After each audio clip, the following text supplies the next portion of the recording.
совершенно общей и объединяющей. И та работа, которая проводится сегодня, она направлена на то, чтобы молодежь, наша молодежь России или Кыргызстана, знала историю своего великого народа, своего государства. Я так думаю, что вы должны стать участниками этой программы. И мало того, привлечь еще своих друзей, товарищей, подруг. Раньше волонтеры Победы занимались, конечно же, только ветеранами, да, мыли памятники, носили продукты, помогали. Но сейчас у нас стоит наиболее важная задача – бороться с фальсификацией. Наше волонтерское движение по всему миру находится в 47 странах, во всех субъектах Российской Федерации и насчитывает самое большое количество волонтерского состава – 210 тысяч человек. Наше движение поддерживает президент Российской Федерации Владимир Владимирович Путин. И также в этом году наше движение в Кыргызской Республике поддержал и наш президент Жинбеков Сооронбай Шарипович. Значит, у нас существует по всему миру международные акции в формате Дней единых действий. Допустим, это Георгиевская лента, свеча памяти, День неизвестного солдата, День победителя и тому подобное. То есть наша задача тоже в Кыргызской Республике проводить во всех школьных отрядах и студенческих Дни единых действий совместно. Одной из основных наших задач сейчас, опять же, повторюсь, в нынешнее время, когда по всей Европе сносят памятники, вы знаете, да, про это? Сносят памятники советским солдатам, чтобы полностью стереть историю, для нас наиболее важным считается благоустройство памятных мест. То есть мы обязаны сохранить все памятники, которые присутствуют на территории Кыргызской Республики. I study at the medical faculty of St. Petersburg State University. I am a member of Volunteers of Victory.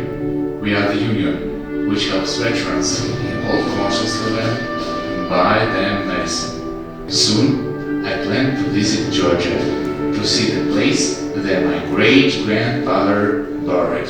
He was a hero of the Soviet Union.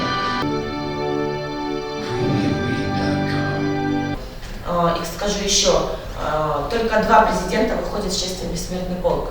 Это президент Российской Федерации и президент Кыргызской Республики. Если все-таки кто-то из вас захочет вступить в отряд, дорогие школьники, дорогие студенты, то меня очень легко найти, и я буду рада каждому юному помощнику. Информацию вы можете посмотреть на сайте Российской Федерации. Также у нас есть страничка на Фейсбуке, в Инстаграме. Следите за нашей работой, пожалуйста. Подписывайтесь, присоединяйтесь. И, ребят, еще хочу сказать, ветеранов на самом деле осталось очень мало. Дело даже не в том, что у вас у кого-то есть дедушка или прадед, и поэтому выступаете волонтером Победы. Нет, ребят, смотрите, мой дед, к примеру, он отслужил, он герой войны, он вернулся, у него 9 детей и больше 40 внуков. Но это только мой дед, ему повезло, да, ребят? Но представьте теперь, миллионы людей не вернулись. Они ушли на фронт 19-летними, 17-летними ребятами и не вернулись. У них не осталось ни детей, ни потомков. И за них сегодня просто некому сказать слово.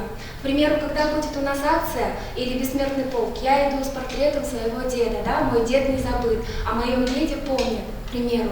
А как же те солдаты, которые не вернулись? Вот мы слышали с вами ролик, и там была песня в исполнении Марка Бернеса, да? И белых превратили в журавлей. Ребята, представьте, сколько боли, сколько людей не вернулось. И чтобы как-то, скажем так, людям хочется верить, что эти солдаты, которые не вернулись с кровавых полей, они превратились в белых журавлей и летят над нами. Ребята, таких ветеранов очень много. И наше дело, наш долг чтить и сохранить о них память. Большое вам спасибо. Спасибо.